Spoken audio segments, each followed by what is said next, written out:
자, 말씀 보도록 하겠습니다. 오늘 말씀은요, 룻기입니다. 룻기. 구약성경 405페이지 1장 16절. 16절을 다 같이 한번 읽어보겠습니다. 시작. 룻이 이르되 내게 어머니를 떠나며 어머니를 따르지 말고 돌아가라. 강권하지 마옵소서. 어머니께서 가시는 곳에 나도 가고 어머니께서 머무는 곳에 나도 머물겠나이다. 어머니의 백성이 나의 백성이 되고 어머니 하나님이 나의 백성이 되시니라. 아멘. 자, 말씀 주제 한번 읽어볼까요? 앞에 준비 시작. 맨 위에 신실한 믿음, 신실한 하나님. 좋습니다. 여러분, 전 세계에서 가장 유명한 치킨 브랜드는 뭘까요? 치킨 좋아하죠? 밤새우는 닭? 아니야. 아니야. 목사님 좋아하는 교촌? 아니야. 한국에서는 유명하지. 깐부? 아니야. 뭘까? 치킨 별로 안 좋아해, 얘들아? 맞아요. 무슨 약자죠, KFC가? 네, 켄터키 프라이드 치킨. 맞아요. 이 할아버지 보면 알지, 그지? KFC는 잘 모르는데, 몰라도 이 할아버지 보면 알잖아, 그죠? 이 할아버지가 이 KFC를 만든 분이야. 홀랜드 샌더스라는 분이야. 진짜 똑같이 생겼지, 그치? 그치? KFC 하면 이 앞에 이렇게 인형 있잖아. 이분 동상도 있고, 그지? 근데 여러분, KFC가 제일 많이 전 세계적으로 팔린 이유가 뭐냐면, 맛 때문이에요, 맛. 그 특유한 맛 때문에 가장 많은 판매수를 올렸어요. 그 맛을 낼 수 있는, 조건이, 그 레시피가 있겠지, 그치? 여러분, KFC 본사에 가면요, 이런 금고가 있대요. 금고. 금고의 두께가 얼마나 두꺼운지 그 누구도 막 교리를 뚫고 들어올 수도 없을 정도로 막 밀고 들어와가지고 벽을 부술 수 없을 정도로 그렇게 두껍게 견고하게 되어 있대요. 뿐만 아니에요. 탐지기가 있대요, 탐지기가. 그래서 누가 움직임을 탐지를 하면 바로 경고가 울리고 그렇게 24시간을 경비를 쓴다는 거예요. 대체 이 안에 뭐가 있기에 그럴까? 돈이 있겠구나. 아닌가? 보석이 있나? 아니면 저 할아버지의 뭐 유품이 있나? 뭘 것 같아요? 맞아. 근데 답을 말해버렸지. 아쉽네. 내가 왜 말했을까? 레시피예요, 레시피. 향신료. 11가지의 향신료가 있대요. 근데 이거를 그 누구도 알아낼 수가 없는 거예요. 왜? 철저한 보안 가운데 있으니까. 움직일 때도 이거를 철저하게 딱 보완을 해가지고 가방에 딱 넣어가지고 경호원을 딱 데리고 이동을 한다고 해요. 이만큼 철저하게 이 레시피를 보관을 하고 있어요, 여러분. 자, 이 레시피는 돈보다도 귀해요. 그죠? 황금보다도 귀해요. 왜요? 보석보다도 귀해요. 왜요? 이 브랜드의 존재 그 자체니까. 그렇죠. 가장 중요한 핵심을 잃어버리면, 유출돼 버리면 그 값어치는 어떻게 돼요? 떨어지게 되겠죠. 여러분, 하나님이 우리를 보실 때도 우리가 이 땅을 살아가는 데 있어서 내 안에 있는 꼭 지켜야 할 핵심 레시피들이 있어요. 그것이 몇 개인지도 모르겠어, 우리 안에. 그런데 오늘 성경 가운데 여러분들에게 가장 중요한 핵심 요소 중에 하나는 바로 우리 안에 있는 하나님이 주신 믿음을 잘 지켜야 한다는 거예요. 왜냐하면 세상은 우리 믿음을 흔들거든. 우리가 갖고 있는 믿음이 가짜라고 이야기를 해요. 보이지 않는 하나님이 너를 뭐 어떻게 하시길래 대체 하나님이 계시면 이 세상이 왜 이런데 하나님이 있으면 보여봐. 정말 나는 하나님이 나에게 등 돌리고 계시는 건 아닐까? 하나님이 나를 정말 사랑하시는 것이 맞을까? 하나님이 내 삶에 그렇게 큰 의미가 없는 것 같아. 하나님 없어도 나는 잘 살 수 있을 것 같아. 대체 하나님이 나에게 내 삶에 어떤 영향을 주시는 거야? 그러한 궁금증과 그러한 의심이 내 안에 있는 지켜야 할 하나님이 심어주신, 어떻게 심어주셨는데 그 믿음을. 모든 값어치를 다 동원해서라도 생명을 바치면서까지 우리에게 심어주신 믿음이에요. 그 믿음이 작을지라도 그 믿음을 통해서 하나님이 이루시고자 하시는 계획이 너무나도 커요, 여러분 삶 속에. 근데 그것 때문에, 그런 환경 때문에, 그런 내 안에 내면의 의심 때문에 흔들린다고. 절대 이 믿음을 내어주셔서는 안 돼요. 절대 이 믿음이 아무런 값어치 없이 세상과 구별되지 않고 세상이 낼 수 없는 맛을 여러분들 갖고 있는 거예요, 믿음이. 근데 그것을 막 세상과 섞이면서 아무렇지도 않게 예수님 믿는 사람처럼 살지 않는다면, 아무런 영향을 내지 못한다면 우리에게 있어서는 그거보다 안타까운 일은 없을 거예요. 우리가 신실한 믿음을 지키기 위해서는 이게 중요합니다. 읽어보겠습니다. 시작. 좋으신 하나님을 신실하게 믿어요. 신실. 변함 없으신. 변함이 없는 거예요. 늘 여전히 진실한 거예요. 늘 여전히 나에게선 성실하고 최선을 다하시는 거예요. 누가? 하나님이. 하나님이 우리를 그렇게 신실하게 대하셨기 때문에 그 신실하신 하나님을 우리가 믿을 수가 있는 겁니다. 자, 앞에 볼게요. 오늘 룻기예요. 룻기의 주인공이 누굴까요? 맞아요. 룻이에요. 맞아요. 룻은 남자일까요? 여자일까요? 목사님 어릴 때 롯이랑 너무 헷갈렸어. 롯이랑. 그쵸? 룻, 여자예요. 여자. 누가 룻일까요? 이 며느리가 룻이에요. 이 시어머니 나오미예요. 따라서 나오미라는 여자가 있는데 이분이 유대 땅 베들레헴 출신이에요. 그러니까 하나님이 허락하신 약속의 땅에 살고 있는 그러한 사람이었다고. 근데 흉년이 들었어요. 이스라엘 땅에. 베들레헴 흉년이 들으니까 어떡하지? 당장 먹고 살아야 하는데 어떡하지? 하다가 모압 땅으로 가게 됩니다. 이방 땅인 모압 땅에 가게 돼요. 거기에서 며느리를 보게 됩니다. 며느리 둘이에요, 둘. 며느리 둘. 아들도 둘이겠죠, 그렇죠? 남편이랑. 그렇게 10년을 살았어요. 10년을 살았는데 다시 베들레헴으로 돌아오려고 하니까 자기 주변에 누가 남아있을까? 며느리 둘밖에 없는 거예요. 아들도 둘 다 잃어버렸고요. 그리고 남편도 잃어버렸어요. 자, 나오미의 마음 가운데는 어떠한 심정을 갖고 있을까, 얘들아? 잘 살아보기 위해서 뭔가 우리 가족들 잘 안전하게 지내기 위하여서 모압 땅으로 갔는데 오히려 남편과 아들을 잃어버렸어요. 두 며느리만 남았어요. 어떤 마음일까? 텅 비어 있겠죠, 여러분. 허무하겠죠. 괴롭겠죠. 낭망하는 가운데 있겠죠. 여러분, 그게 하나님의 마음이었어요. 하나님이 이 사사시대를 보시면서 저번에 배웠잖아, 얘들아. 사사시대 사이클 배웠잖아, 그쵸? 하나님이 구원하시며 사사를 통해서 구원하시며 또 떠나요. 하나님의 말씀을 지키지 않아요. 하나님의 자녀답게 살아가지 않아요. 돌이키지 않아요. 회개하지 않아요. 그러니까 하나님께서 하늘을 닫아버리시는 거예요. 비를 내리시지 않는 거예요. 왜요? 왜? 비를 내리면, 하늘을 열어버리면 그 자원을 가지고 자기 몸을 배부르게 하면서 누리다가 또 그 자원을 가지고 누굴 섬겨요? 이방 종교, 우상을 또 섬기는 거예요. 그러니까 하나님께서 그 자원을 딱 막아버리는 거예요. 그러니까 흉년이 드니까 이 나오미 가족들이 어떻게 살아야겠다라고 하면서 약속의 땅을 떠나버려요. 이 안에 있는 믿음을 지키지 못하니까 흔들리니까 주변에 있는 환경과 상황과 이 환경을 허락하신 하나님의 뜻을 알지 못하니까 이 약속의 땅을, 이 축복의 땅을 떠나버리는 거예요, 여러분. 그러면서 아들과 아버지를 다 잃어버린 거죠. 어떻겠어? 그 마음 가운데 어떻겠어?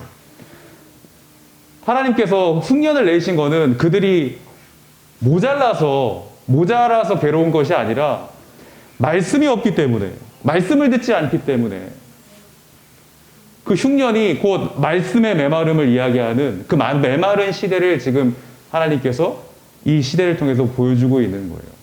나 혼자 스스로 좀 더 잘 살 수 있을 것 같아 라고 하면서 간 모압 땅이 오히려 더 큰 재앙이었던 거예요.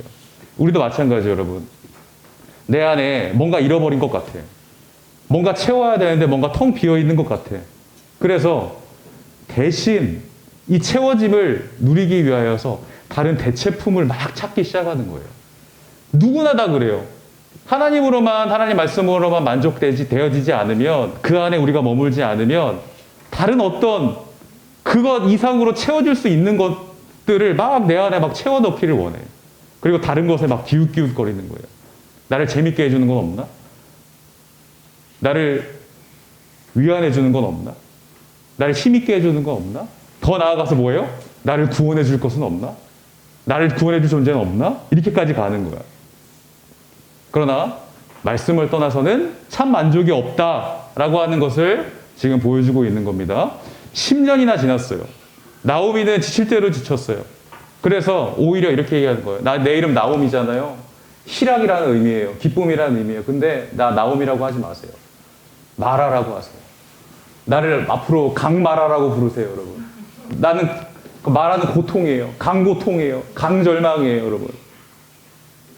강나오미라고 불러주세요, 사실. 희락이에요. 근데 어쩜 이렇게 절망 가운데 있으면 자신의 이름을 바꿔버리라고 부르냐고요. 비통한 고백이에요, 여러분. 자, 어느 날 하나님께서 이스라엘 땅에 그럼에도 은혜를 베풀어 주셔서 흉년이 회복됐다라고 하는 소식을 듣고 다시 베들레헴으로 고향으로 가게 됩니다. 그 가운데에 있는 거예요. 자, 그러한 가운데 두 며느리가 따라오잖아요. 이 며느리 얼마나 고생했겠어. 그래서 며느리들이 그러는 거예요. 며느리들아, 그동안 나에게 선을 베풀어줘서 고맙다. 이제 하나님께서 너희들에게 선을 베풀어주길 내가 기도할게, 원할게. 그러니까 너희가 있던 원래 땅으로 돌아가라. 가정으로 돌아가라. 자, 다른 며느리는 오르바라고 하는 여인은 가고 있죠, 지금. 그런데 한 며느리 남았어요. 누굴까요? 룻이요, 룻. 룻은 결단하면서 이야기를 하는 거예요. 어머니, 저를 떠나라고 하지 마세요. 어머니가 가시는 곳에 저 따라가겠습니다. 어머니가 계신 곳이 제 고향이고요. 어머니의 민족이 내 백성입니다. 그리고 어머니가 믿는 하나님이 제 하나님이에요. 그래서 오늘 읽은 이 말씀대로 어머니의 백성이 나의 백성이 되고 어머니의 하나님이 내 하나님이 됩니다. 라는 놀라운 신앙 고백을 하는 거예요, 여러분. 어떻게 이럴 수 있을까? 어떻게 이럴 수 있어요? 모압 땅에서 하나님을 알지 못했던 여인이에요. 하나님이 살아계심을 모르는 여인이에요. 다른 것을 섬기고 다른 우상으로 그 마음을 채우며 살아갔던 여인이에요. 근데 어떻게 하나님에 대한 신앙 고백을 할 수 있을까요, 여러분? 놀라운 건 여러분, 하나님께서 이 고백을 들으신다는 거예요. 여러분, 하나님은요, 뭔가 대단한 고백보다는요, 정말 나약하고 연약한 우리 한 사람 한 사람의 고백을 더 기쁘게 여겨주세요. 그리고 그 한 사람의 고백을 들어서 놀라지 마세요. 그 시대를 사용하세요. 그 시대를 일으켜 세우세요. 살아나게 하세요. 여러분이 갖고 있는 그 작은 믿음 하나를 통해서 이 시대를 살린다니까? 내 주변을 살려요. 나 때문에 희락이 터져요. 나 때문에 하나님을 몰랐던 내가 절망이었고, 나 때문에 관계가 깨어졌는데, 그 하나님으로 내 마음을 채우니까 이제는 나를 통해서 이 선한 은혜가 흘러나가는 거예요. 은혜는 그런 거예요, 여러분. 은혜는 내가 받을 만해서 받는 게 아니에요. 여러분이 예수님을 믿고 왜 구원받아요? 왜 구원받았어요? 왜 그 구원의 기쁨을 누려요? 누리지 못하는 친구도 있어요. 못 깨달은 친구도 있어요. 근데 그 은혜를 왜 주세요? 자격이 없기 때문에 주시는 거예요. 자격이 없는데 구원을 자격이 있는데 구원을 허락하셔봐요, 여러분. 내가 잘해서 구원받았다라고 생각한단 말이에요. 자격이 없기 때문에 구원을 허락하시는 거예요. 자격 없는 자에게 베풀어 주신 호의예요. 그 은혜는요, 하늘에서부터 내려와요, 우리에게. 그리고 그 은혜를 누리잖아요? 그러면 나만 갖고 있을 수 없어요. 흘려요. 반드시 흐르게 돼 있어요, 그 은혜는. 아멘? 자, 그래서 그 은혜로 이제, 그러한 고백을 하게 됩니다. 근데 다른 지방에서, 다른 나라에서 산다는 거 쉽지 않아요. 자기의 민족에게서는 손가락질을 받아요. 우리 민족을 배신했다. 그리고 이스라엘 문화는 당시에 이방인들을 굉장히 멸시하고 무시했던 시대였어요. 어떻게 해도 막 해코지를 그 누구도 뭐라 할 수 없는 그러한 위협적인 아픈 그러한 신변의 삶을 살아야 되는 거예요, 지금. 그런데 그래서 결단했다라고 하는 거예요. 먹고 살아야 되잖아, 그치? 그래서 룻은 어떻게 했냐면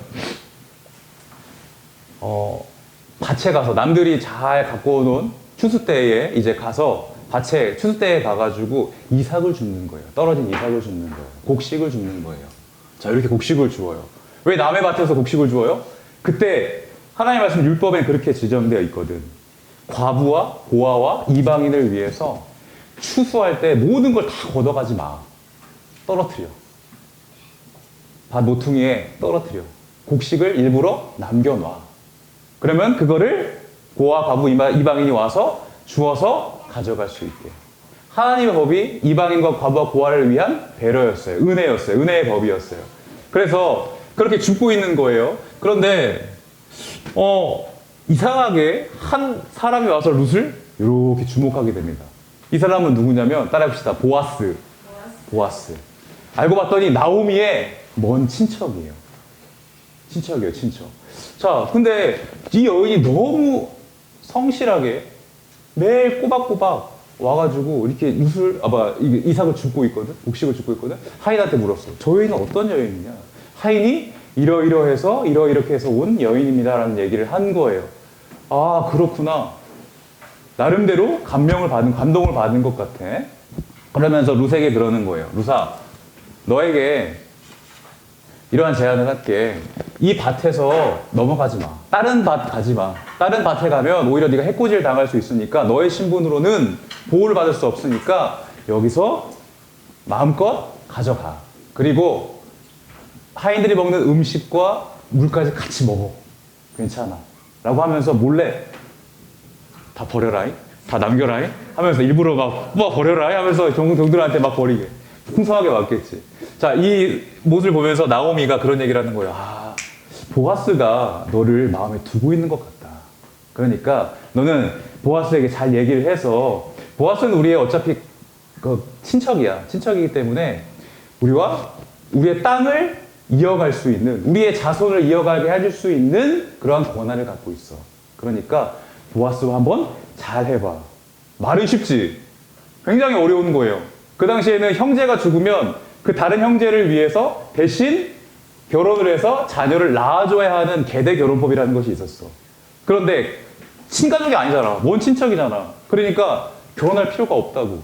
단지 땅을 이어갈 자. 기업을 사가는, 기업을 물을 자. 기업을 대신 받아서 땅을 사주는. 좀 어렵지, 얘들아?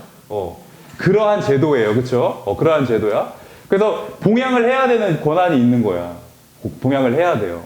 그런데 이 보아스도 하나님의 은혜가 들어가니까 하나님의 인애라고 해요. 인애. 따라합시다. 인애. 인애가 뭘까? 인자예요.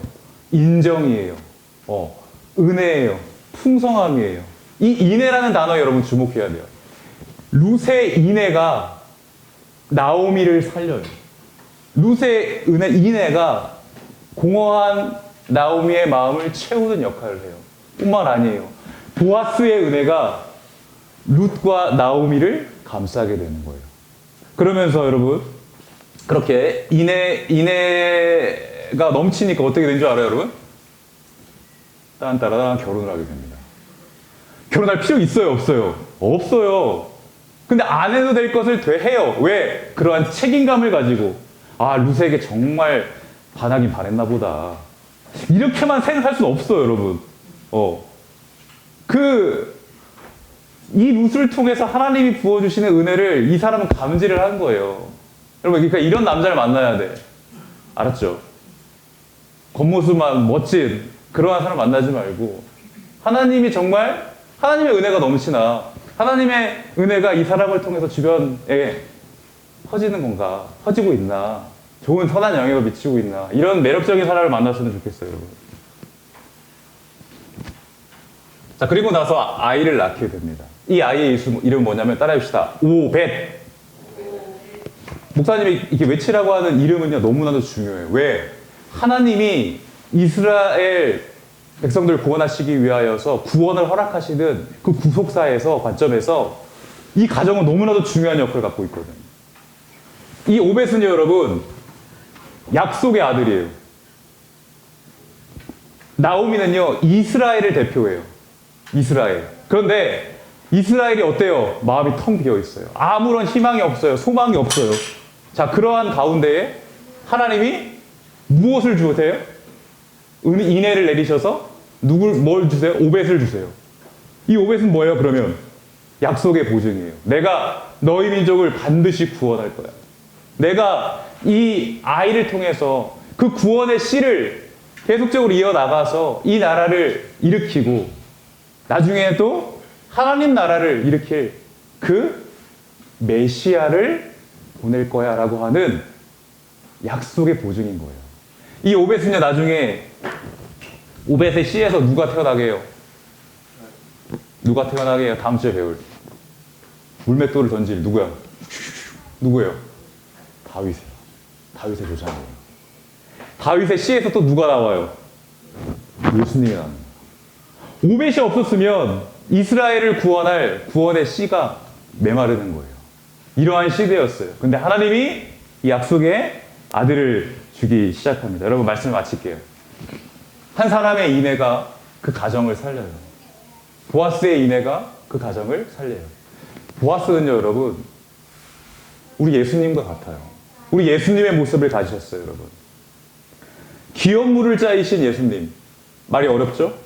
이런 거예요. 내가 잃어버린 땅, 내가 잃어버린 구원, 내가 죄 때문에 하나님과 가까워질 수 없는 그러한 연약함 가운데 심판받아야 할 마땅한 그 자리에 있는 나를, 죽음의 자리에 있는 나를 살리시고 먹이시고 입히시는 그 생명의 은혜를 우리에게 허락하시는 그 예수님. 값을 치르시고 말이야. 결혼하지 않아도 되는데, 바치지 않아도 되는데 모든 것을 쏟아내시고 바치신 그 예수님. 그 예수님이 이 나오미와 룻을 덮는 겁니다. 뿐만 아니에요, 여러분. 그런데 하나님이 그 아들 주시지 않았으면 어땠을까요? 우연히 이삭을 줍는데 보아스의 밭이네? 우연히 죽는데 보아스가 룻을 보내? 우연히 그 마음 가운데 룻을 사랑하는 마음을 들었네? 이게 우연이에요, 여러분? 진짜 우연인가요? 아니에요. 하나님의 인도하심이에요. 하나님의 모든 것을 계획하시는 거예요. 우리는 내 마음대로 내가 살아갈 수 있는 힘대로 살아가면 된다고 생각해요. 그런데 그게 아니야. 하나님이 계획하시지 않는 것 없어요. 우리 인생 가운데 하나님이 붙드셔야지만, 하나님의 손길 아래 있어야지만 우리는 살아요. 하나님은 다 알고 계세요. 여러분이 어떤 마음을 갖고 있는지, 어떠한 어려움을 갖고 있는지, 어떠한 생각으로 살아가고 있는지 다 알고 계셔. 하나님이 우리에게 가정을 허락하시지 않았다면, 하나님이 우리에게 공부할 수 있는 지혜를 허락하시지 않았다면, 하나님이 우리에게 이 만남의 장소인 교회에서 만나게 해주지 않으셨다면, 여러분 어땠을까요, 여러분? 우리는 그게 믿음이에요, 여러분. 아무것도 없는 것처럼 보여지는, 하나님이 없는 것처럼 보여지는 이 시대 가운데, 이 현실 가운데, 아니야, 하나님은 살아계셔 라고 담대하게 선포할 수 있는 게 믿음이에요, 여러분. 그 믿음을 우리가 갖길 원해요, 여러분.